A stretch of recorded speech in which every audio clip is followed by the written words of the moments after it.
वो तो केवल ऐसे आगे बढ़ने ही वाला था, लेकिन जगदीश ने पहले ही उनकी उन सभी ख्यालों को पढ़ लिया था और उसने कहा, रमेश बस बहुत हुआ, तुम कहीं नहीं जाने वाले, चलो वापस घर पर। तुम सभी बच्चे बहुत ज्यादा शैतान हो गए हो, तुम्हें वहां पर जाकर मैं सबक सिखाऊंगा। वहीं दूसरी तरफ जगदीश ने जब उसे रोका तो रमेश का मुंह वहीं पर ही लटक गया और उसने कहा, लेकिन हॉल मास्टर जगदीश, आप समझ तो क्यों नहीं है, ये सारे बच्चे हमें हराते जा रहे हैं, आखिरकार हमारे सम्मान का क्या होगा, हमारी इज्जत, हमारे मानो, हमारी शानो शौकत, आखिरकार वो सभी सभी ऐसे ही दूर हो जाएंगे। हम इन बच्चों से कैसे हार मान सकते हैं। रोमेश के चेहरे के ऊपर एक बड़ी सी स्माइल थी और उसके मन में बहुत से खुरापाती आइडिया चल रहे थे, लेकिन जगदीश उनका हॉल मास्टर था, वो पहले समझ चुका था कि आखिरकार ये करना क्या चाहता है। मुझे पता है ये बहुत बड़ा हरामी इंसान है, कभी भी उधर जाके चिपक जाएगा। उसने कहा, नहीं नहीं, हमारे सभी मेहमान अभी बहुत दूर से आए हैं, तो इन्हें यहाँ पर आराम करने की जरूरत है, और वह दो युवक पहले से ही बहुत ज्यादा थक चुके होंगे, इसीलिए उन्हें भी आराम करने दो। वैसे भी कुछ दिनों बाद में हम लोग यहाँ पर वापस आने वाले हैं और फिर उसी वक्त तुम उनके साथ में लड़ सकते हो। हॉल मास्टर जगदीश की बात सुनते हुए रमेश ने अपना सिर हिला दिया, लेकिन उसका मन नहीं था ऐसा कुछ करने का, लेकिन वो जानता था कि अगर उसने यहाँ पर और कुछ किया तो उसके साथ में हॉल मास्टर जगदीश पूरी तरह से ही पागल हो जाएंगे और उसका सारा इंजाम इसके ऊपर लगा दिया जाएगा। वहीं पर अब अपनी मुंडी को नीचे करते हुए वह सभी सभी वहां से जाने लगे। रमेश वहीं पर ही सोच रहा था, मुझे लगता है कि अभी मेरा प्लान काम नहीं करने वाला, मुझे यहाँ पर रात को वापस आना होगा, शायद उस वक्त मेरा प्लान काम कर जाए। वहीं अभी जगदीश सभी की तरफ निगाहें घुमाकर देख रहा था। मैंने इन सभी को बचा लिया, मुझे पता है इनका क्या प्लान था, अगर ये यहाँ पर थोड़ी देर और रहते ना तो ये वीपी क्लब के अंदर ज्वाइन हो जाते। थोड़ी देर के अंदर अब वह सभी सभी वापस से कॉम्बैक्ट मास्टर हॉल तक पहुंच चुके थे। अभी भी कॉम्बैक्ट मास्टर जगदीश तो पूरी तरह से ही भौचक्का था। वह सभी वहां पर जाते ही बात करने लगते हैं, वास्तव में वो बच्चे तो बहुत ज्यादा शक्तिशाली है, उस लड़की की वह स्टेपिंग टेक्निक और उसका वो पाम अटैक, वास्तव में उसका तो मैं सामना भी नहीं कर सकता था। वहां पर वह सभी एल्डर्स ऐसे बातें करने लगे थे, लेकिन वहीं दूसरी तरफ रोमेश की तो पहले चिंगारी लगी हुई थी और इन्होंने उसके ऊपर तेल और छिड़क दिया तो वह भड़क उठा। बस बस, मैंने तुम्हें यहाँ पर इसलिए तोड़ना बुलाया है कि तुम यहाँ पर आकर उनके बारे में बात करने लगो, चलो शांति से अपनी सीट पर बैठ जाओ जाके। वह भी ऐसे चिल्ला रहा था जैसे कि वह सभी सभी स्टूडेंट्स हो और वह उनका टीचर, और उसकी बात सुनते ही सभी सभी अपनी जगह पर चले जाते हैं। आखिरकार मैंने यहाँ पर आज 4 एल्डर्स को खो दिया था, अगर थोड़ी देर तक मैं वहाँ पर और रहता तो मुझे पता है ये सबके सब वहाँ पर ही निकल जाते, और अगर ऐसा होता तो उसके बाद में कॉम्बैक्ट मास्टर स्कूल को कौन संभालता। उसके बाद में जगदीश सभी के ऊपर नजर डालने लगा और वह उन सभी के ख्याल पढ़ सकता था कि आखिरकार उनके मन के अंदर क्या चल रहा था। वास्तव में उन सभी के मन के अंदर अभी यही ख्याल चल रहा था कि अगर एक एक मैच और कर लेते तो वो तो वहां से कभी वापस ही नहीं आते। अब जगदीश का उन सभी से कोई बात करने का मन नहीं हो रहा था, इसीलिए जगदीश ने उन सभी से कहा, ठीक है अब आप सभी अपने अपने काम पर लौट सकते हैं। ऐसा कहते ही अब सभी सभी वहाँ से रफू चक्कर हो जाते हैं। अब केवल उस हॉल के अंदर हॉल मास्टर जगदीश और उसके साथ में एल्डर ग्रीक खड़े हुए थे। ग्रीक जगदीश के पास में आता है और वो उससे कहता है, हॉल मास्टर जगदीश, आज हमें बहुत ही ज्यादा नुकसान हो गया है, हमारे कितने सारे कॉम्बैक्ट मास्टर्स और उनके साथ में बहुत से एल्डर्स भी यहाँ से जा चुके हैं। अब आखिरकार हमें क्या करना चाहिए, क्योंकि मुझे पता है ना कि वह सभी वापस नहीं लौटने वाले। अब तो मेरे पास में केवल एक ही तरीका है कि अब आप वहाँ पर जाकर वह एग्जाम दे दे। इसके लिए आपको स्पिरिट अवेकनर्स की जरूरत होगी, और मैं कुछ ऐसे स्पिरिट अवेकनर्स को जानता हूँ जो आपके लेवल को और भी ज्यादा शक्तिशाली बना सकते हैं, और एक बार अपने इस लेवल के ऊपर आप एक बार महारत हासिल कर लेंगे तो उसके बाद में आप उस राक्षसी परीक्षा को भी दे पाएंगे, और अगर आप उसने को एक बार दे देते हैं तो उसके बाद में आपको वहाँ से वह गुप्त कला भी मिल जाएगी, जिसके साथ में आप बहुत ही ज्यादा शक्तिशाली हो जाएंगे। इसके बाद में हमें बहुत से चांसेस मिलेंगे जिसके अंदर हम सभी उनको वीपी क्लब को हरा पाने में कामयाब हो जाएंगे, और उसके साथ में ऐसा भी हो सकता है कि आप प्रिंसिपल नितिन को एक बार चैलेंज दें और वो आपका चैलेंज स्वीकार कर लें। उसके बाद में आप उस गुप्त कला का यूज करते हुए उन्हें हरा देंगे, और उनके साथ में कुछ शर्त रखते हुए हम उन्हें अपने कॉम्बैक्ट मास्टर हॉल के अंदर मिला लेंगे, क्योंकि मुझे पता है कि हम सभी अगर वीपी क्लब के अंदर जाते हैं और उन सभी को ऐसा कहते हैं कि कॉम्बैक्ट मास्टर हॉल के अंदर जुड़ जाओ, तो वह ऐसा कभी भी नहीं करेंगे, क्योंकि वह सभी सभी नितिन के प्रति प्रति वफादार थे और वो उसे कभी भी धोखा नहीं देंगे। और एक बार नितिन हमारे इस ग्रुप के अंदर शामिल हो जाता है तो उसके बाद में वह सभी भी हमारे ग्रुप के अंदर ही शामिल हो जाएंगे।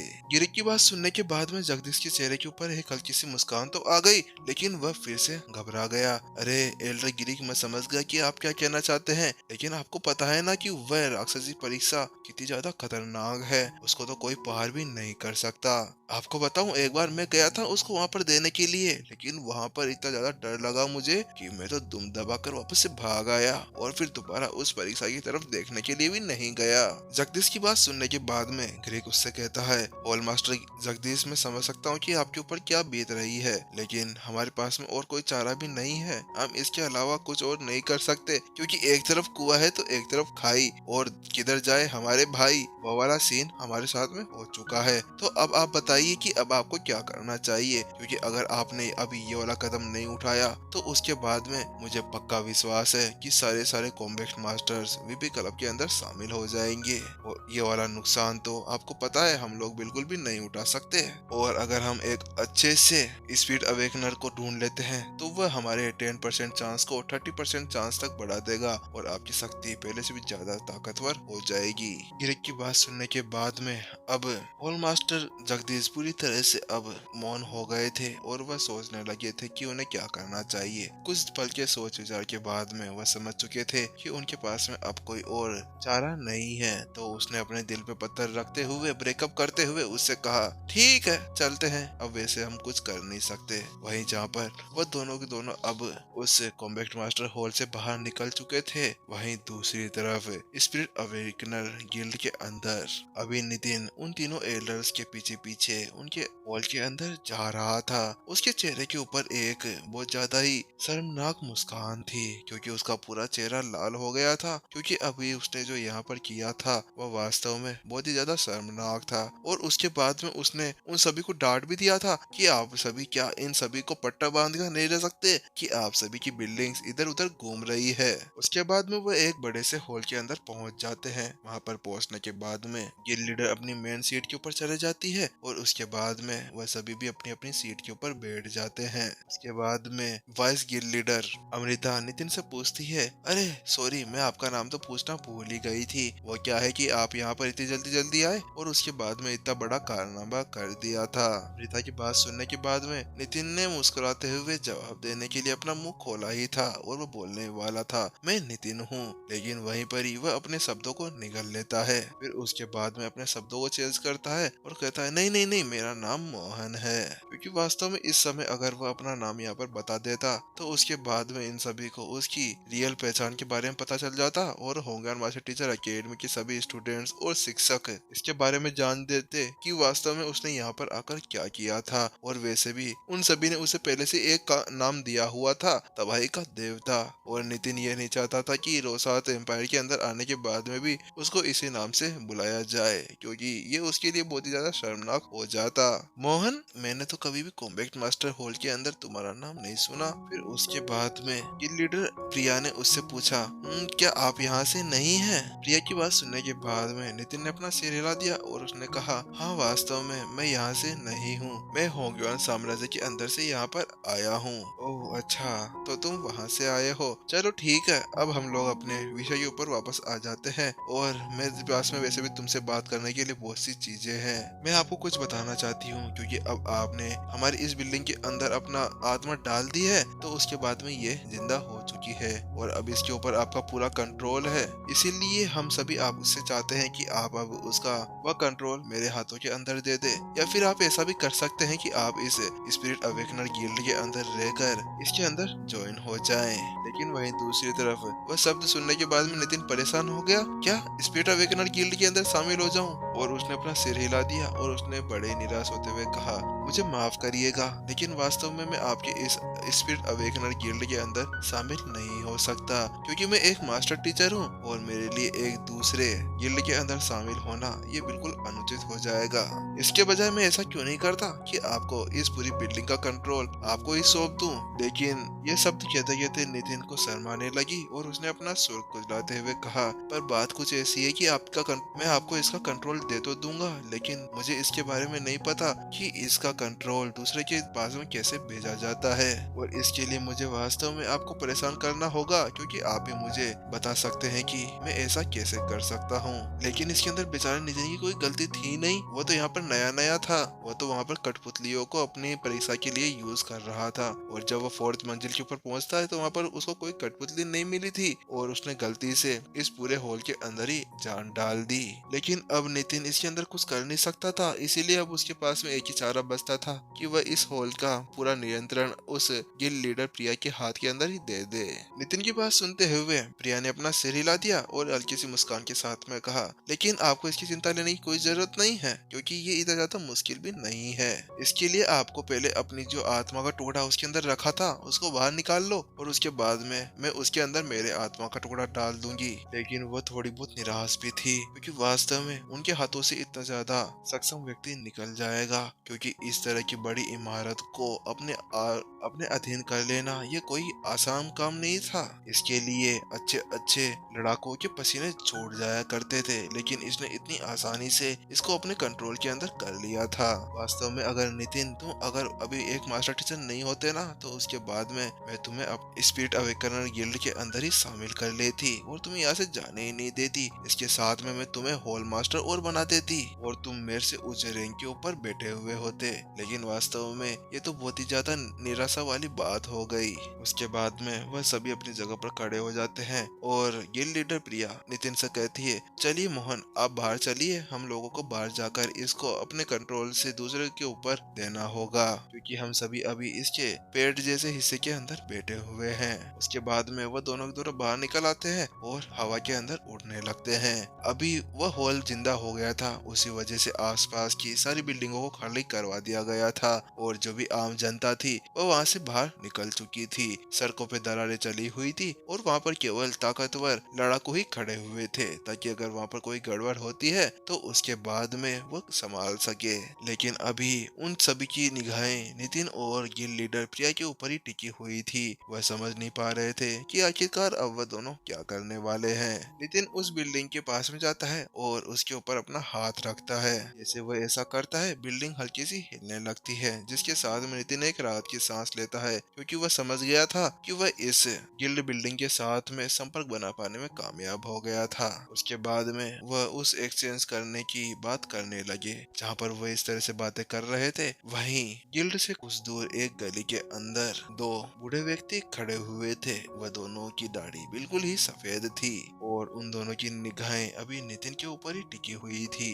एक सफेद दाढ़ी वाला व्यक्ति उससे कहता है, अपने पास में खड़े हुए एक व्यक्ति से कहता है, क्या वही है जिसने तुम्हें मारा था? लेकिन ये तो बहुत ही छोटा बच्चा लगता है। क्या वास्तव में तुम एक छोटे से बच्चे से हार कर आ गए थे? जो व्यक्ति अभी ऐसा कह रहा था उसके माथे के ऊपर एक निशान बना हुआ था, जो देखने से ऐसा लग रहा था कि वह उसकी तीसरी आंख हो।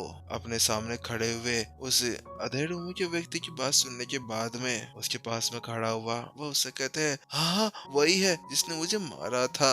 बस मुझे कुछ नहीं चाहिए, आप उसको मार डालिए और उसके टुकड़े टुकड़े कर कर मेरी थाली के अंदर परोस दीजिए, मैं उसको चाव से खाऊंगा। वह दोनों ही दोनों उत्तरी घास के मैदान के अंदर रहने वाले डाकुओं के समान थे। वह वही व्यक्ति था जो कुछ समय पहले नितिन से लड़ने के लिए आया था। भवीन और उसके साथ में उसका शिष्य भी खड़ा हुआ था, लेकिन उन दोनों की हालत बहुत ही ज्यादा बुरी हो गई थी। जब पिछली बार नितिन ने उसे मारा था तो उस समय वह वहीं पर ही बेहोश हो गया था, इसीलिए वो वहां पर उसका सामना नहीं कर पाया। इस प्रकार वह अपने बड़े भाई को यहाँ पर लेकर आ गया था। उसका बड़ा भाई कोई और नहीं, उसी के उस बड़े से ग्रुप का एक नेता था। उसका नाम बैंडेड अदीब था। उसका लेवल संत लेवल स्टेज 4 के ऊपर पहुंच चुका था और उसके अंदर से जो आभा बाहर निकल रही थी वो वास्तव में बहुत ही ज्यादा खतरनाक थी। अगर कोई नॉर्मल लड़ाकू उनके पास में आ जाता तो उसके बाद में तो वह डर कर ही वहां से चला जाता। अपने भाई को ऐसे गंदी हालत के अंदर देखते हुए अदीब का खून भी अब उबलने लगा था। उसने कहा, तुम चिंता मत करो, मैं तुम्हारा बदला जरूर लूंगा। आज मैं इसको छोड़ने वाला नहीं हूँ, चाहे से वह कोई भी हो। लेकिन अचानक से वो उसको देखता है और उसको कुछ बात याद आती है। तुमने मुझसे पहले कहा था ना कि वह एक मास्टर टीचर है। जो उसका 7वां लेवल है वो हमारे लिए बिल्कुल भी खतरनाक नहीं है, लेकिन वह एक मास्टर टीचर है तो इसके बाद में उसको मारना थोड़ा सा कठिन हो जाएगा। अपने भाई को इस तरह से शब्दों को चेंज करते हुए देख भविन का चेहरा उतर गया और उसने कहा, भाई इतनी देर से आप इतनी बड़ी बड़ी बातें कर रहे थे, आप कह रहे थे कि आप उसको मार डालेंगे चाहे से वो कोई भी हो, लेकिन जैसे ही मास्टर टीचर का नाम आया आप तो यहाँ पर बिल्कुल खामोशी हो गए। अदीप ने जब भविन के मुंह से वह शब्द सुने तो उसने कहा, अरे अरे नहीं नहीं, मैं वो वाली बात नहीं कह रहा, मैं तो ये कह रहा हूँ कि हमारे लिए इसको मारना और भी ज्यादा मुश्किल हो जाएगा क्योंकि वो एक मास्टर टीचर है, और अगर हमने उसको हाथ भी लगाया तो उसके साथ में पूरा मास्टर टीचर पवेलियन हमारे पीछे पड़ जाएगा, क्योंकि हम लोग किसी भी मास्टर टीचर की शिकायत मास्टर टीचर पवेलियन के अंदर कर सकते हैं, हालांकि उसके ऊपर डायरेक्ट अटैक नहीं कर सकते। अदीप की बात सुनने के बाद में भविन ने उससे कहा, अरे तो भाई आप इसकी चिंता क्यों करते हैं, आपके पास में वो अपनी सीक्रेट टेक्निक है ना, तो उसका यूज करिए ना, क्योंकि अगर आप एक बार उसका यूज कर लेते हैं तो उसके बाद में आप उसको आराम से मार पाएंगे और उसके साथ में किसी को पता भी नहीं चलेगा कि उसको किसने मारा था, क्योंकि आपकी आत्मा के साथ में संत लेवल स्टेज 1 के लड़ाकों को मारना बहुत ही ज्यादा आसान हो जाएगा। यार तुम तो मेरे भाई हो वास्तव में, मेरे पास में तो ये आइडिया आया ही नहीं था। लेकिन हंसते हंसते अदीप चुप हो गया और उसने कहा, लेकिन भाई तेरे को पता है ना कि उसके अंदर कितनी ज्यादा एनर्जी लगती है, तो तू बता मैं उसको कैसे मार पाऊंगा, कि उसके लिए हमें एक शांत वातावरण चाहिए जहाँ जाकर हम शांति से बैठ सके, और उसके बाद में भी मेरे को अपने शरीर की भी प्रोटेक्शन करनी होगी, क्योंकि तुझे पता है ना मेरी आत्मा एक बार मेरे शरीर से बाहर निकल जाएगी तो उसके बाद में कोई भी मुझे मार सकता है। अतीब की बात सुनने के बाद में भवीन हंसने लगा। अरे भाई बस छोटी सी बात है ये तो, मैं हूं ना यहाँ पर, मैं आपकी बॉडी की वहाँ पर पूरी तरह से रक्षा करूंगा, कौन होगा जो मेरे पास में भी आने की कोशिश करेगा। हाँ भाई सही कहा, तुम हो ना, बस तुम कर लेना। चलो ठीक है, अब हम दोनों को एक अच्छी सी जगह ढूंढनी होगी, लेकिन क्योंकि मेरी ये टेक्निक केवल 300 मीटर के दायरे के अंदर ही काम कर सकती है, इसीलिए हमें इस गिल्ड के आसपास के एरिया के अंदर जाकर एक अच्छी सी जगह ढूंढनी होगी। और जहाँ पर वो इसी तरह से जगह ढूंढ रहे थे वहीं पर ये एपिसोड भी खत्म होते हुए। तो गाइज आज के लिए सो सॉरी, क्योंकि आज गाइज बहुत सारे काम स्टार्ट हो चुके हैं, उसी वजह से एपिसोड ऐसे लेट वेट आते रहेंगे, और आपके कमेंट्स का जवाब भी इसीलिए नहीं दे पाया था मैं, तो उसके लिए सॉरी। और ये एक एपिसोड उसी के लिए एक्स्ट्रा भी डाल रहा हूँ, क्योंकि मुझे पता है आप सभी नाराज वाराज हो गए होंगे, लेकिन यार गाइज आप क्या बोलते हैं, 25 फेब तक मैं बिल्कुल ही बिजी रहने वाला हूँ और एपिसोड्स ऐसे लेट सेट आते रहेंगे, तो उसके लिए यार माफ कर देना। और मुझे पता है, चलो छोड़ो, वो तो बाकी सब तो बताना भूल गया। और अगर आप लोग स्टोरी हैप्टिक्स के ऊपर नए हैं तो इस चैनल को सब्सक्राइब कर लें, और अपने दूसरा चैनल उसके ऊपर भी सीरीज चलती रहती है, लेकिन उसके ऊपर अभी क्या रेगुलर हो नहीं पा रहा, क्योंकि जो हमारे भाई थे उनके एग्जाम चल रहे हैं, और उसके साथ में आपको पता है कि अपने एनजेड संभाल रहे हैं, और फिर उसके ऊपर भी एडिट करने का समय नहीं मिल पाता। तो ठीक है गाइस, टाटा बाय बाय, फिर कल हम मिलते हैं नेक्स्ट एपिसोड के अंदर। और कल सुबह का एपिसोड भी देखते शायद मिल जाए या नहीं मिले, वो मैं बता नहीं सकता, लेकिन मैं ट्राई जरूर करूंगा, बस है ना।